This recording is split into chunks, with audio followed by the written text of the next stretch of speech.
Son las montañas más altas de nuestro planeta, la morada de las nieves eternas, la cordillera del Himalaya, con picos que se acercan a los 9.000 metros.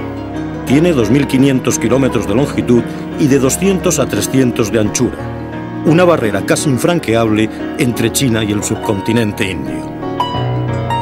Cuenta la leyenda que la mayor parte de esta región estaba inundada por un mar.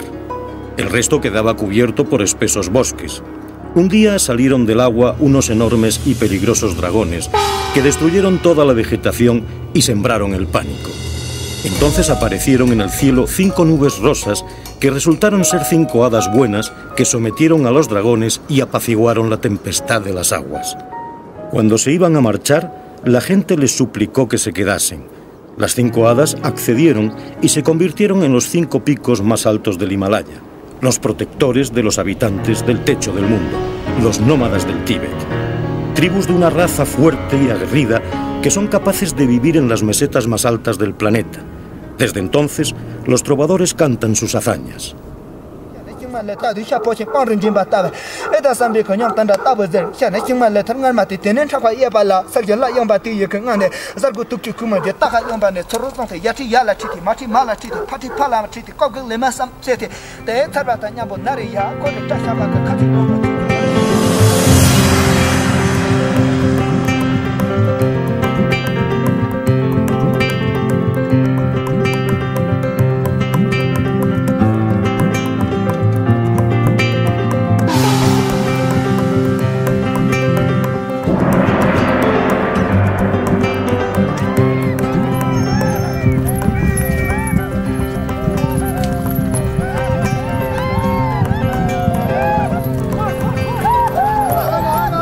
Los nómadas Golokpa son extraordinarios jinetes.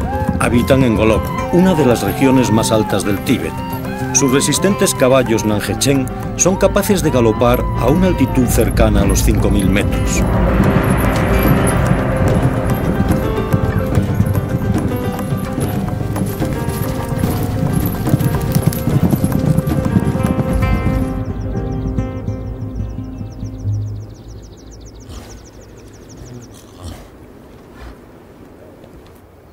El territorio Golok se encuentra en la cadena montañosa de Amen Machin, cerca del nacimiento del río Mekong. Es una de las zonas más cálidas del Tíbet. La parte inferior de la meseta Golok está cubierta por frondosos bosques surcados por ríos que saltan formando cascadas y rodeada de altas montañas que protegen las llanuras de verdes pastos. Es una tierra rica en recursos naturales.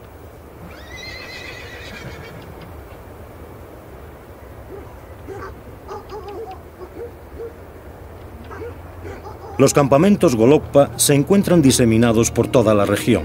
Sus tiendas negras confeccionadas con pelo de yak resaltan en el paisaje.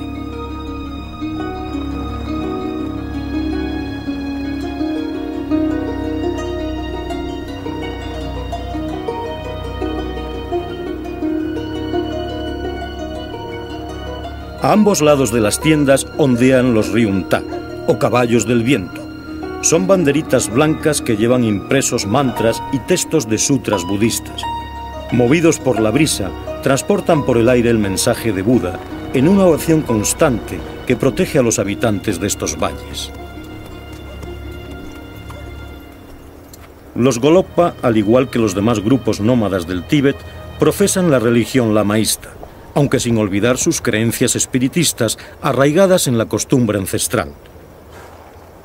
A lomos de sus robustos caballos conducen los rebaños de yaks por las altas estepas, soportando la dureza extrema del clima y la falta de oxígeno, tan solo con sus chubas de guata adornadas tradicionalmente con pieles de leopardo de las nieves. Conocido en tibetano como Sa, este felino habita en altitudes de 2000 hasta 6000 metros.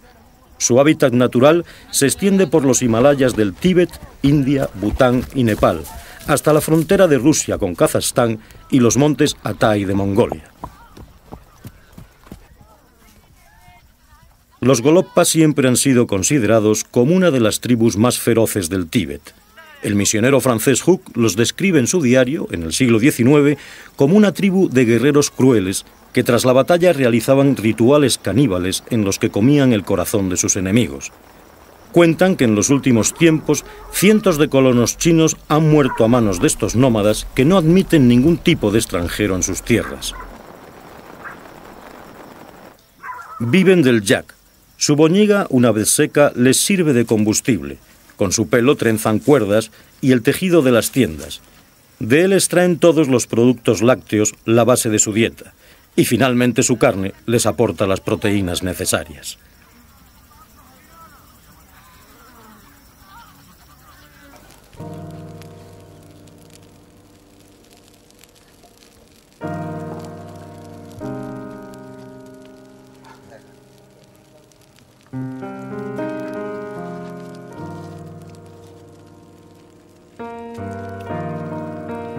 Practican la poliandria. Todos los hermanos varones pueden compartir la misma esposa. De esta forma, los hijos son comunes y se evitan tener que repartir el ganado. Los niños llaman padre al hermano mayor y tío a los demás. La leyenda cuenta que hubo una reina Golokpa que llegó a tener 17 maridos.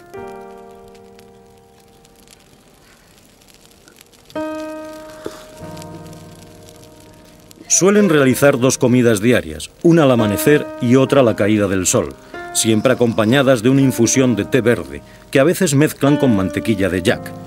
Cuando consiguen harina, preparan una masa que luego cortan en pequeños trozos y los fríen, y como plato fuerte, la consabida carne seca de yak.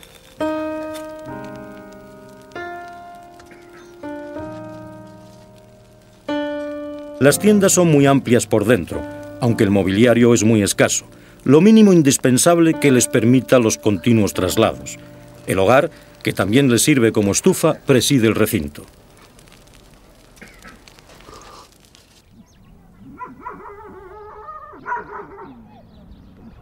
Guardando la entrada de la tienda, siempre tienen 2 enormes y fieros perros. Son los mastines tibetanos, un perro de gran tamaño y muy musculoso. Es un animal de gran potencia y robustez. Tiene una cabeza muy voluminosa, con poderosas mandíbulas que muerden en tijera. Según testimonios que se remontan a 2000 años antes de Cristo, el mastín tibetano era empleado por los asirios como perro de guerra y para custodiar a los prisioneros. Desde tiempos remotos, esta raza canina tuvo mucha difusión por sus excelentes cualidades. Podemos verlos en bajorrelieves babilonios, egipcios y griegos. Con los romanos se extendió por la cuenca mediterránea, dando lugar a razas como el San Bernardo, el mastín de los Pirineos o el Terranova.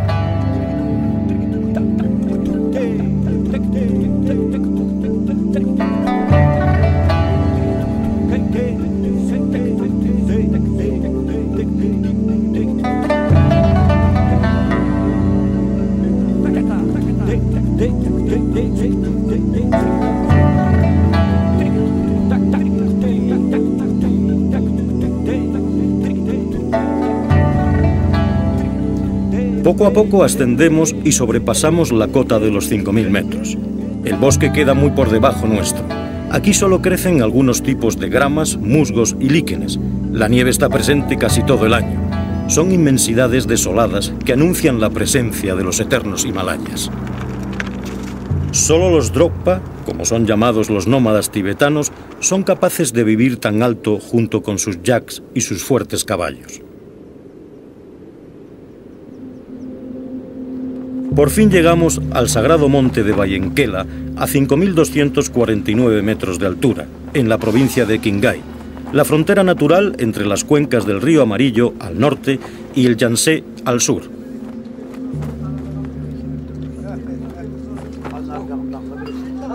Nuestros acompañantes chinos quisieron parar para realizar una ofrenda. A cambio, la diosa de la montaña nos protegería en nuestro viaje.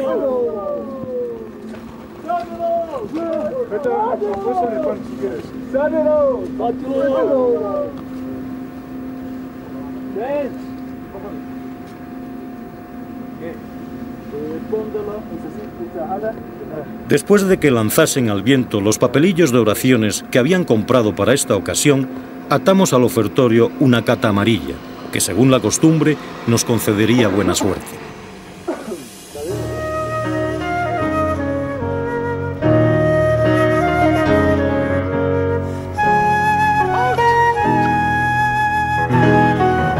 En estas altitudes el frío es glaciar. Los pastores nómadas se cubren el rostro con verdugos que les protegen del viento.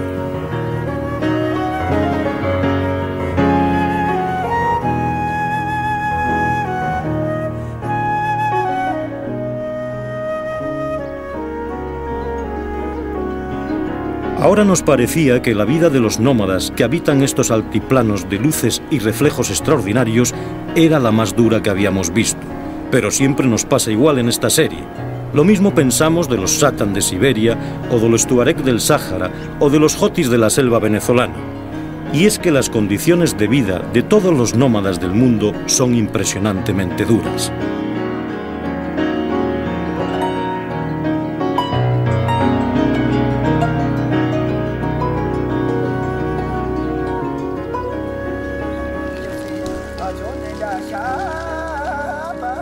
Los juglares rituales nos siguen cantando y recitando los avatares de estas vidas errantes y nos introducen en el mundo de los Kambas, el mayor grupo nómada del Tíbet.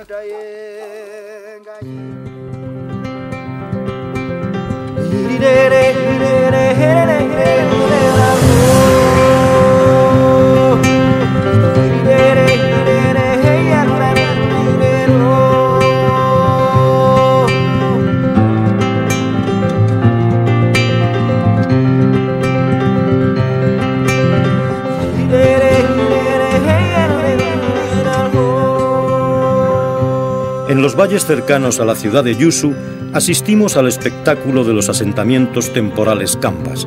Cientos y cientos de tiendas negras se agrupan entre los rebaños de yaks.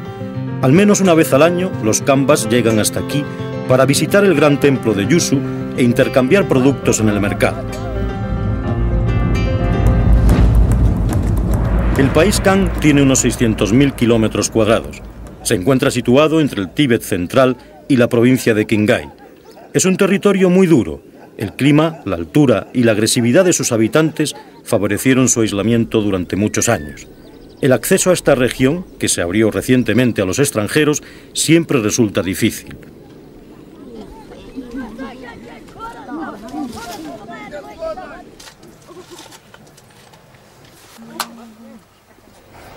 Tesla peina a su hija Nima, que hoy viajará hasta Yusu para rezar en el templo.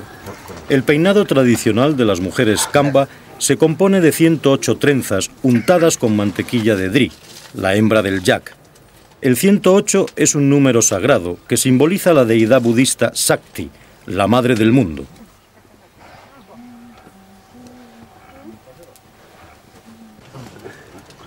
Las puntas de las trenzas se unen entre sí.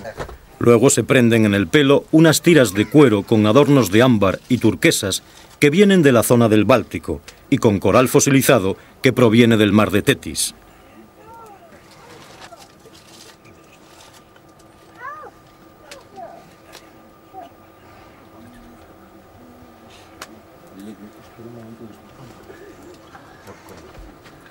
En cada tienda Kamba habrá por lo menos una tanka sagrada hacia la que dirigirán sus oraciones todas las mañanas.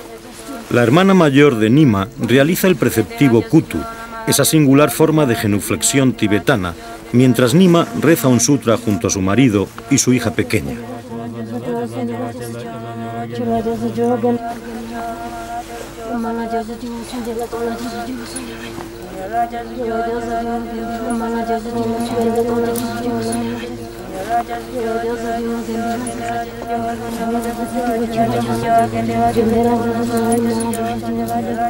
Los tankas son pinturas de santos y deidades realizadas sobre rollos de tela.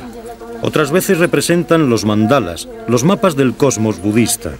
En el reverso suelen tener una oración escrita por un lama que les otorga cierto poder esotérico. La vida de los Kambas gira en torno a sus profundas creencias religiosas. Al menos un miembro de cada familia se hace monje.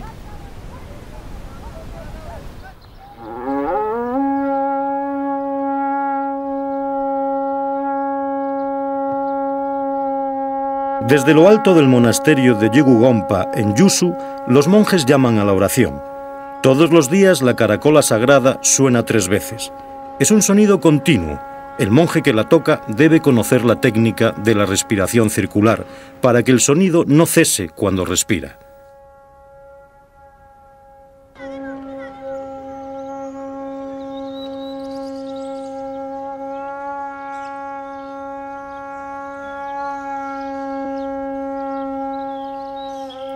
Poco a poco, los monjes irán llegando al patio central del templo para realizar el preceptivo rezo matinal. Al mismo tiempo, la ciudad comienza a despertar. Gran parte de su actividad gira en torno al monasterio. Antiguamente, estos monasterios eran como pequeños reinos feudales. Dominaban un territorio más o menos extenso. Los pastores y campesinos trabajaban para los monjes, que eran los dueños del ganado y los cultivos. Por eso muchos elegían la vida monacal. Era la mejor manera de prosperar. Actualmente esta sociedad feudal ha cambiado, aunque los monasterios siguen poseyendo la mayor parte de las riquezas de cada región y ostentando el poder tradicional que dirige la dinámica social de estos pueblos.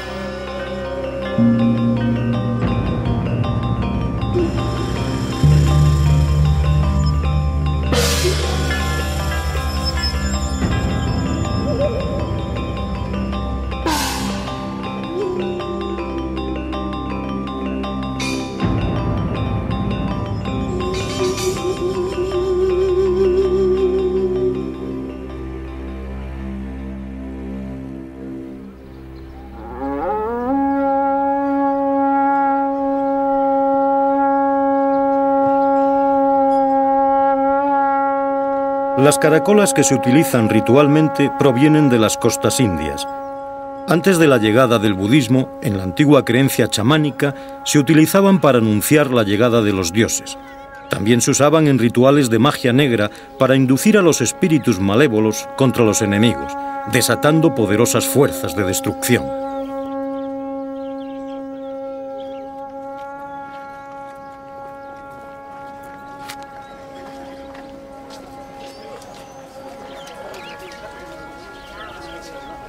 El monasterio va cobrando vida. Mientras los monjes acuden a la oración, los jóvenes novicios se apresuran a ir a la escuela. Son comunidades muy numerosas que llegan a albergar miles de monjes. La sociedad monacal tiene una estructura muy jerarquizada. Cada uno realiza una actividad determinada para la comunidad. Hay monjes que todos los días salen a pedir limosna. Otros son pastores, otros cocineros. Hay gremios artesanos y constructores.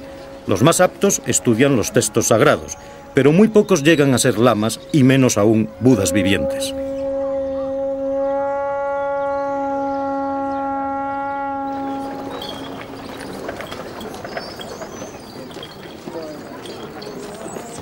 La ciudad de Yusu, creada al pie del monasterio, también despierta con los toques de la caracola.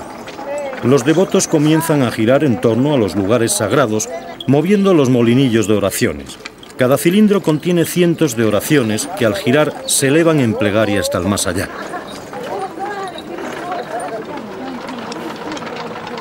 Muchos nómadas llegan hasta aquí en peregrinación.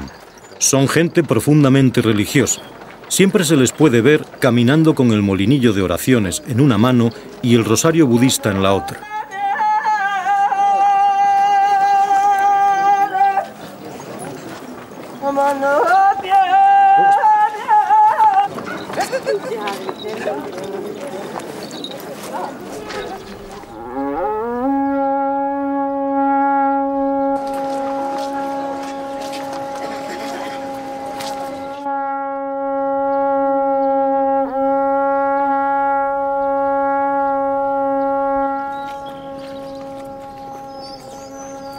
Al tercer toque de la caracola, las puertas del templo se abren y los monjes comienzan el servicio ritual.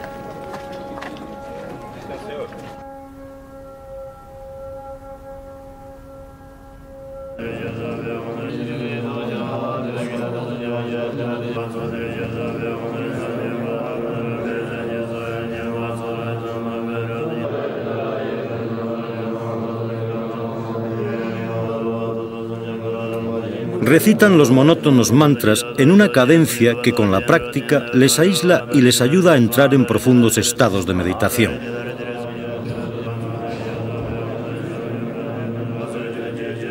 El monasterio de Yegu Gompa es el gran custodio de la tradición Sakya, una de las 4 ramas del budismo tibetano. Es el más venerado de la zona. Hasta 1992 ningún extranjero podía atravesar sus puertas. A nosotros nos dejaron filmar en su interior por unos minutos tras ofrecer una cata blanca en señal de respeto.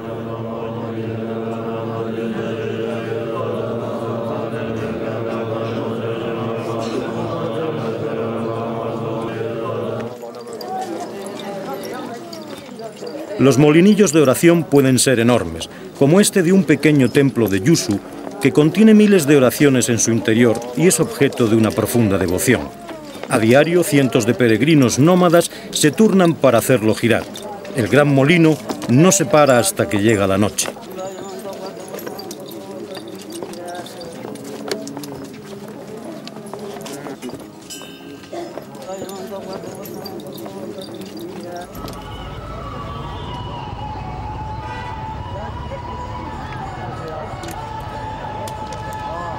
Nuestra llegada al mercado de la ciudad causó una gran expectación. Hasta hace poco los extranjeros no podían viajar por la región china de Qinghai.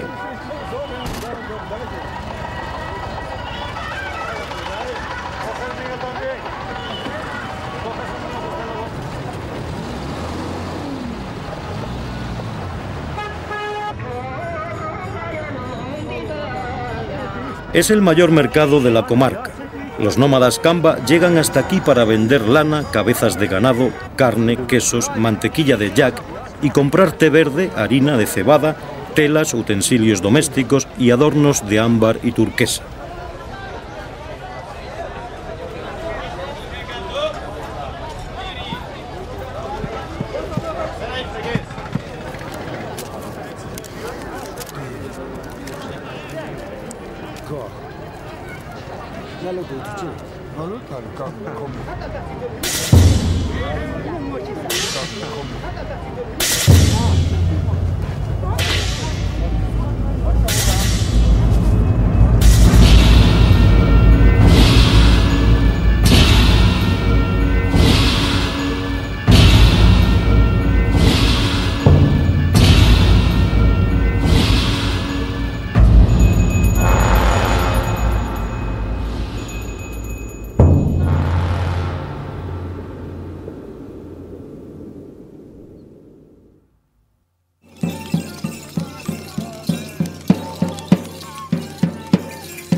Antes de la llegada del budismo al Tíbet, se practicaba la religión Bon, basada en las prácticas chamánicas.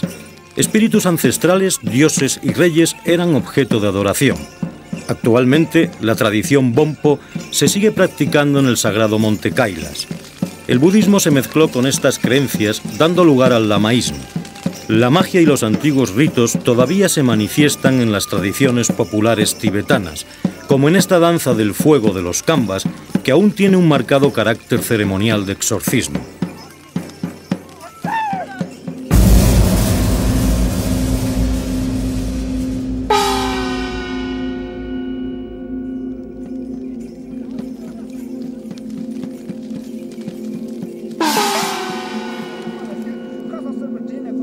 El juglar Kamba sigue recitando la tradición de los habitantes del techo del mundo y nos habla del profundo amor que sienten por los animales, especialmente por el yak.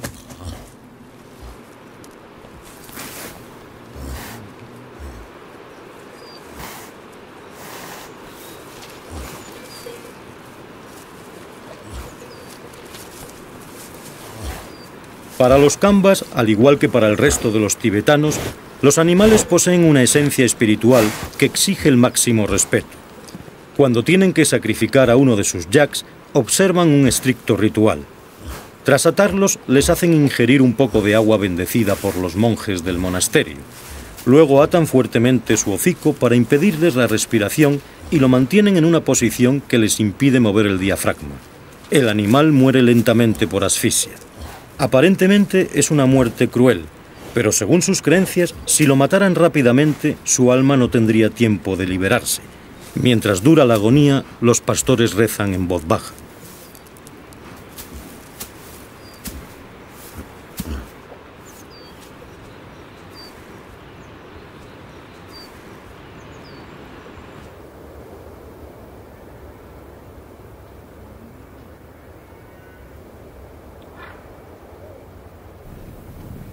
Los yaks viven en el Tíbet y en zonas del Pamir, en alturas de hasta 6.000 metros. Los tibetanos llaman yak solo al macho y dri a la hembra. Los nómadas los utilizan como animales de carga en sus desplazamientos y para las labores del campo. Aparte de los productos alimenticios que obtienen de él, con su pelo y sus tendones fabrican cuerdas y el toldo que usan para construir sus tiendas.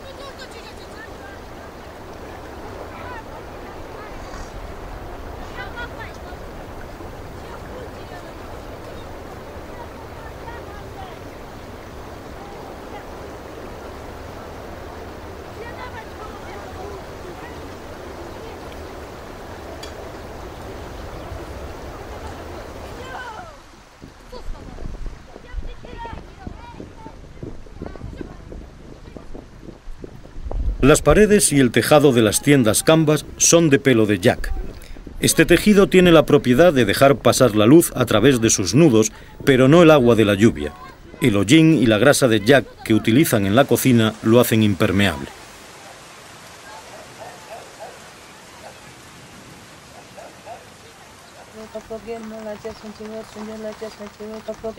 El pelo de yak se trenza en gruesas cuerdas que más tarde se entretejen para formar los mantos. Y eso sí, al ritmo de los mantras recitados con monotonía una y otra vez. Los Kambas rezan sin parar mientras realizan cualquier tarea.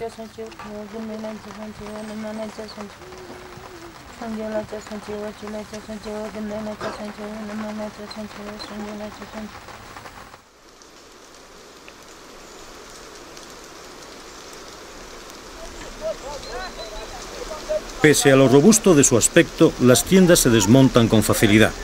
Es entonces cuando se aprovecha para coserlas y repararlas.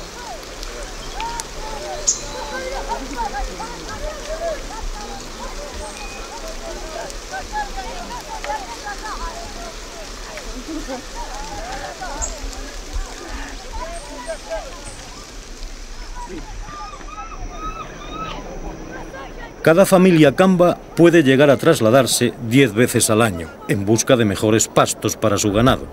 A veces se juntan varias familias para ayudarse a montar y desmontar las tiendas y para protegerse mejor durante el viaje de las alimañas y los bandidos. Utilizan los yaks más grandes para llevar la carga más pesada, aunque no siempre los viejos machos están de acuerdo con esta decisión.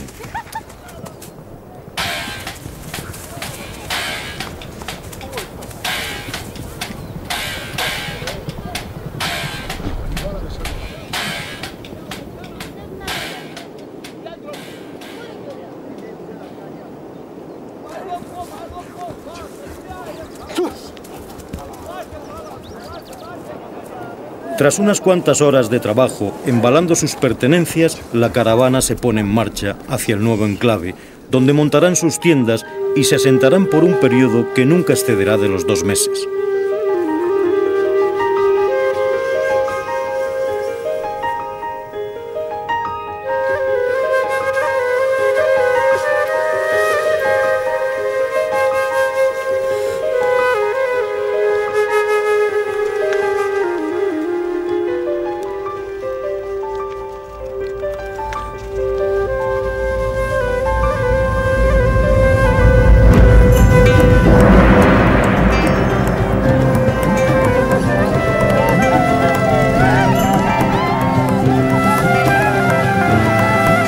Los Kambas, que son expertos jinetes a lomo de sus yaks, descienden del guerrero tibetano Sonsen Gampo, que hacia el año 630 unió las tribus nómadas de Asia Central y extendió sus dominios desde el Brahmaputra hasta Afganistán y Siberia.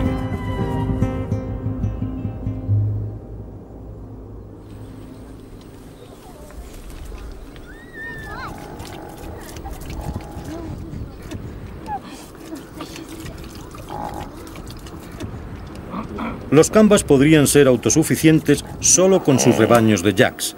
Una hembra de yak produce 14 veces más leche que una oveja y 8 veces más que una cabra.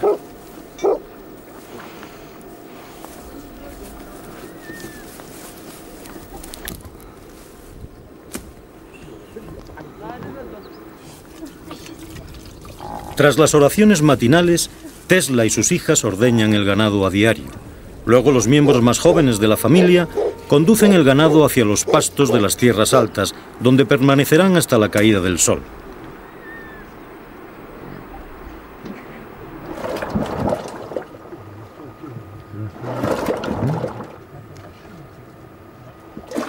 Aparte de los quesos, con la leche del yak, elaboran los dos principales productos de su dieta: el yogur y la mantequilla, que mezclan con el té y la harina tostada de cebada para hacer la sampa, el alimento cotidiano en el Tíbet.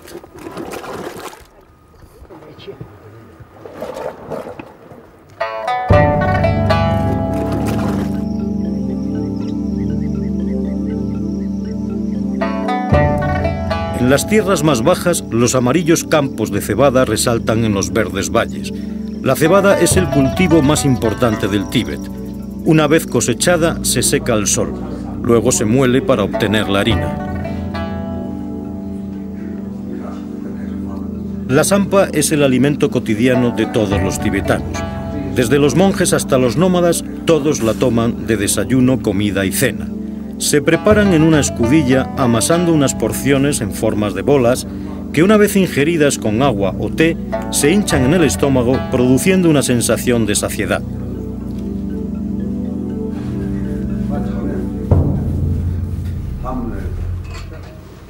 Para los nómadas es fundamental, ya que es muy fácil de transportar. Siempre llevan guardada en los pliegues de sus chubas una escudilla con harina tostada. Para comer lo único que tienen que buscar es un poco de agua.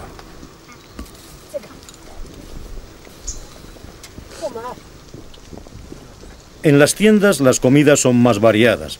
Aparte de la sampa, suelen tomar carne seca de yak, yogur y queso. Cuando consiguen harina de trigo, fabrican pan. Nuestros amigos, la familia de Tesla, hoy está al completo. Su marido Temba ha llegado tras un viaje de 2 semanas. El tiempo está cambiando. Se aproxima el otoño y comienzan las nevadas. Nima, que ya regresó de su visita al templo, cierra el kun, la abertura del techo que sirve de chimenea. Han trabajado duro durante el verano y ahora se enfrentan a la estación invernal con las despensas llenas.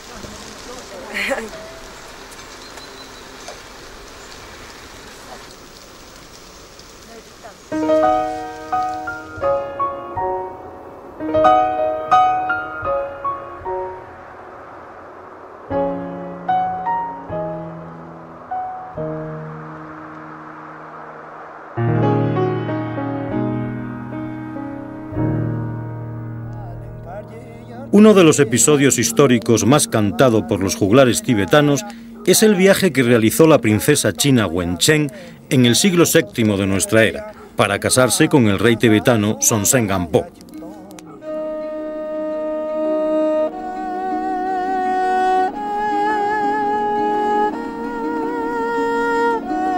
Cerca de Xining, la capital de la provincia china de Qinghai, un templete guarda una lápida conmemorativa del paso de la princesa Wencheng.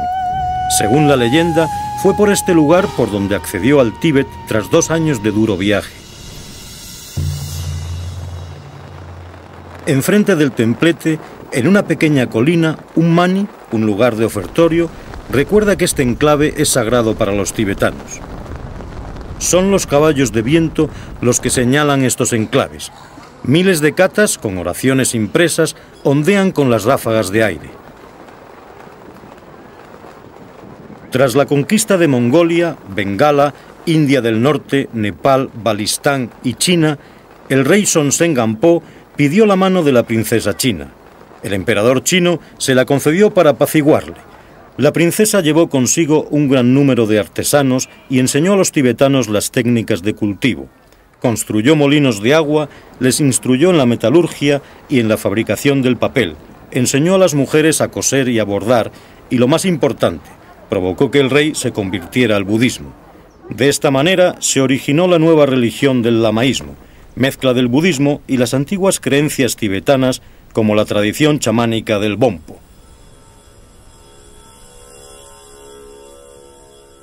Por todas partes se pueden ver los mani sagrados, que confieren al paisaje un aspecto místico e inquietante. Señalan puntos donde residen fuerzas espirituales, lugares propicios para el recogimiento y la meditación, mantras del viento que propagan el mensaje de Buda para que todo el mundo pueda alcanzar la paz interior.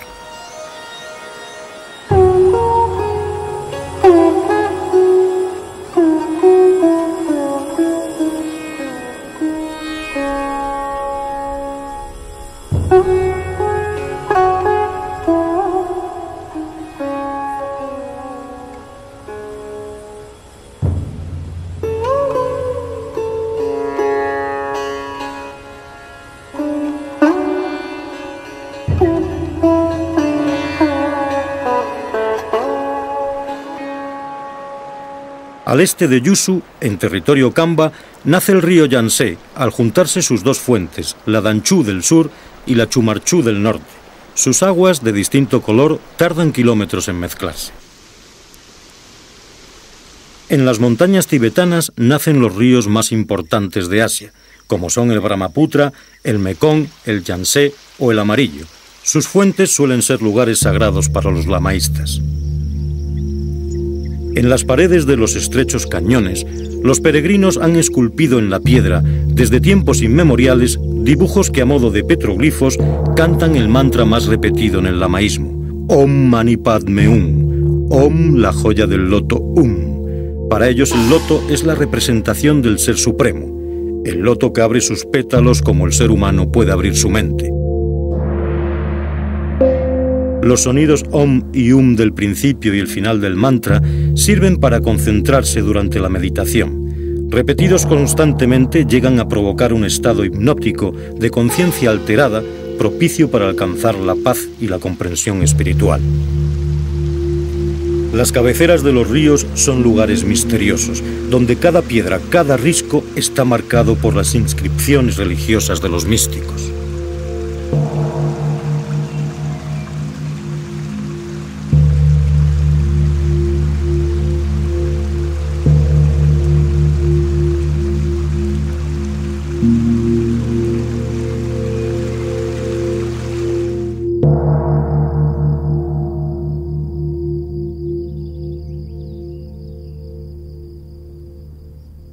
En la ciudad de Yusu se encuentra el mani más grande del mundo, un rectángulo de 250 metros de longitud por unos 100 de anchura, donde hay depositadas millones de piedras.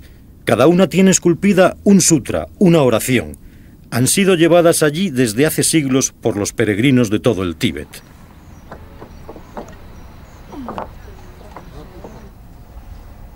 Algunas inscripciones son oraciones personales. Otras dan gracias por algún hecho milagroso o suplican el auxilio de alguna deidad.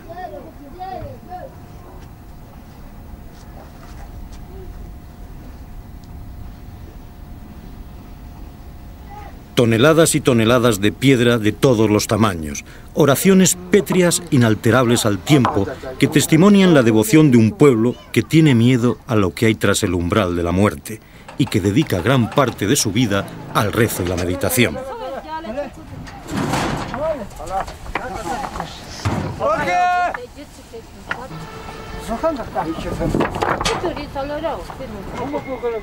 Hace siglos que escogieron la opción de consagrar su vida a la otra vida, de prepararse para la trascendencia. Eso es lo único que da sentido a su existencia terrenal.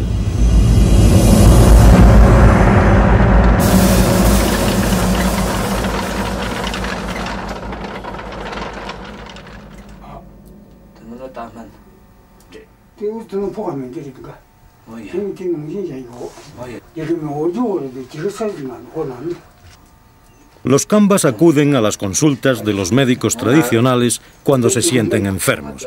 La medicina tibetana se basa en los 4 tantras médicos budistas que describen unas 84.000 enfermedades para las que enumeran 2.000 remedios diferentes.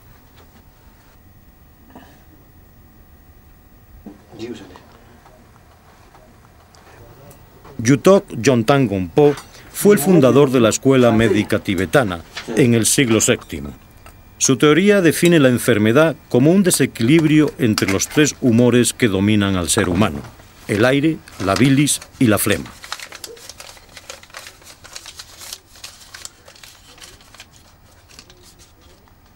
Aparte de las sangrías y los baños de vapor, métodos a los que atribuyen sorprendentes beneficios, recetan preparados realizados con hierbas, especias, extractos animales y minerales. En los bosques de la meseta tibetana encuentran 2.890 especies de plantas, 160 especies animales y 74 tipos de minerales que pueden utilizar en sus compuestos curativos. Cuando mueren, los tibetanos no son enterrados. Realizan un ritual funerario al que llaman entierro celeste. El cadáver se descuartiza y los trozos se colocan en unas atalayas donde acuden los buitres y los devoran. Gracias a estos descuartizamientos, los médicos tradicionales han podido estudiar la anatomía humana y las causas que provocaron la muerte. Los Kambas tratan con el máximo respeto a sus médicos, en los que confían ciegamente.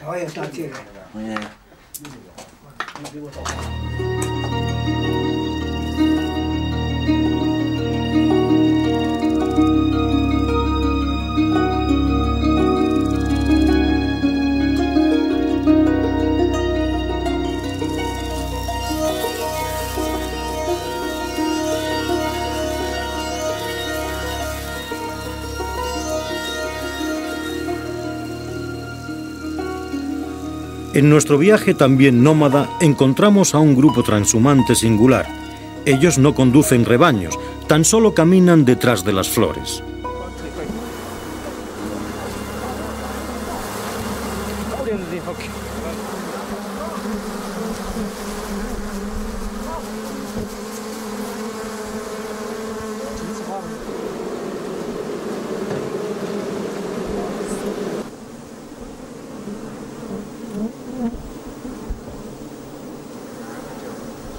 Son los meleros. No constituyen una etnia específica, pero su vida es absolutamente nómada. Dadas las diferentes áreas en altitud que hay en el Tíbet, las floraciones tienen lugar en distintas épocas del año. Cuando termina el periodo de floración en una región, estos apicultores transhumantes se trasladan a otra con sus rudimentarias colmenas. Solo se protegen la cabeza con una tela mosquitera. Están acostumbrados a las picaduras que aseguran son beneficiosas para la salud. Hay gente que acude a ellos para tratarse enfermedades mediante picaduras de abejas. La apitoxina, el principal agente del veneno de las abejas, es usado en la farmacopea de algunos países por sus propiedades antiartríticas, bactericidas, hemolíticas y anticoagulantes. La vida de estos nómadas apicultores es extremadamente dura. Acampan al lado de los caminos para vender la miel a los viajeros que pasan. Sus tiendas nada tienen que ver con la de los pueblos nómadas tradicionales, adaptadas al clima extremo del Tíbet desde hace siglos. La única herramienta que utilizan es un cilindro para extraer la miel de los panales por centrifugación.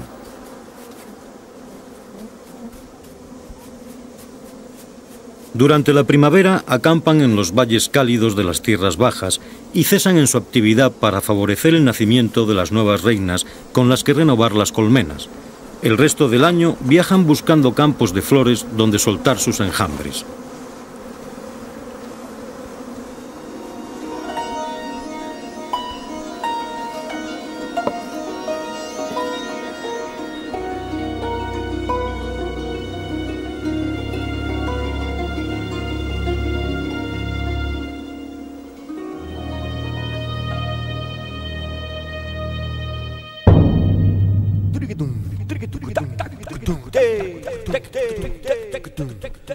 Las mujeres Ando maquillan sus rostros de manera extravagante con manteca de yak. Es para protegerse de los rayos del sol.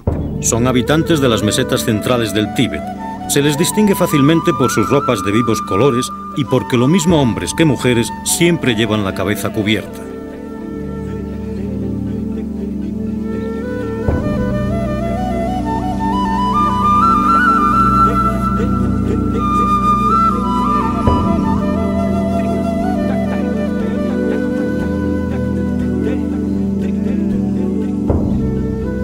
Fundamentalmente son pastores de ovejas y cabras, aunque también tienen pequeños rebaños de yaks.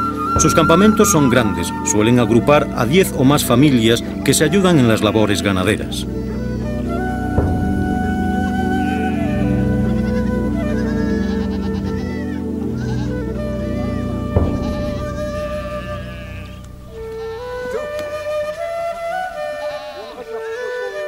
Viven en tiendas de diversos tipos, normalmente más livianas que la de los nómadas que habitan en las zonas de mayor altitud, aunque la más utilizada es la de pelo de yak con parches de tela blanca que deja pasar mejor la luz.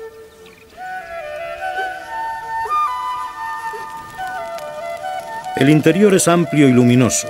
En el centro se encuentra un sencillo hogar alimentado por excrementos de oveja y cabra.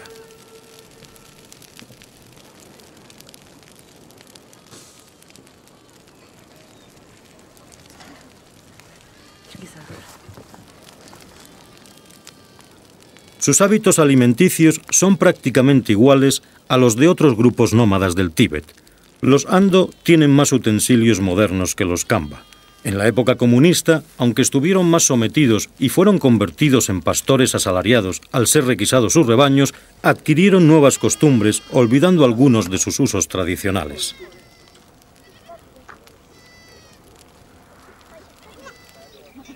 Todas las mañanas, antes de partir hacia las montañas, cuentan las ovejas. Los Ando tienen un gran sentido ecológico. Dominan las técnicas del pastoreo y antes de agotar los pastos se trasladan a otro lugar.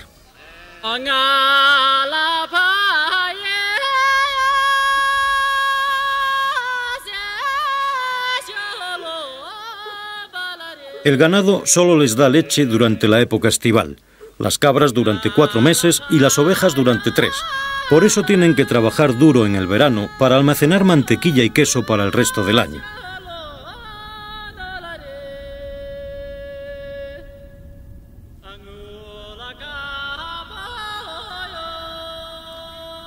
El Tíbet es uno de los últimos refugios que quedan para los nómadas. Sus vastos altiplanos proporcionan los pastos suficientes para alimentar las numerosas cabezas de ganado que poseen. La altitud les aísla e impide que otros pueblos, como el chino, llegue a colonizar sus tierras. Aquí, en el techo del mundo, solo estos pueblos fuertes y adaptados a las alturas son capaces de vivir y desarrollar su singular cultura.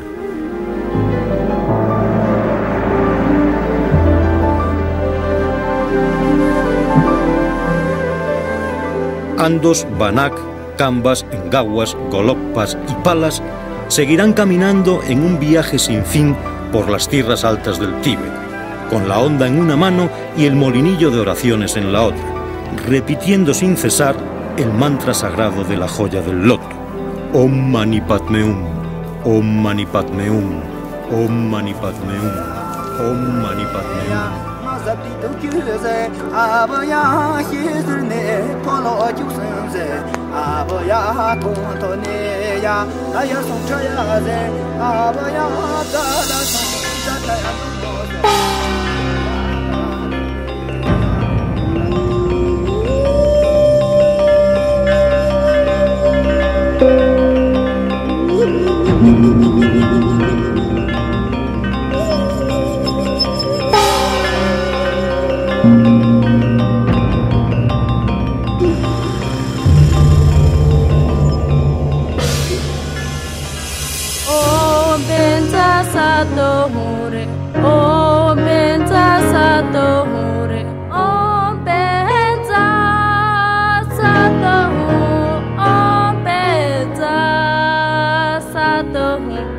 Om Beta Sato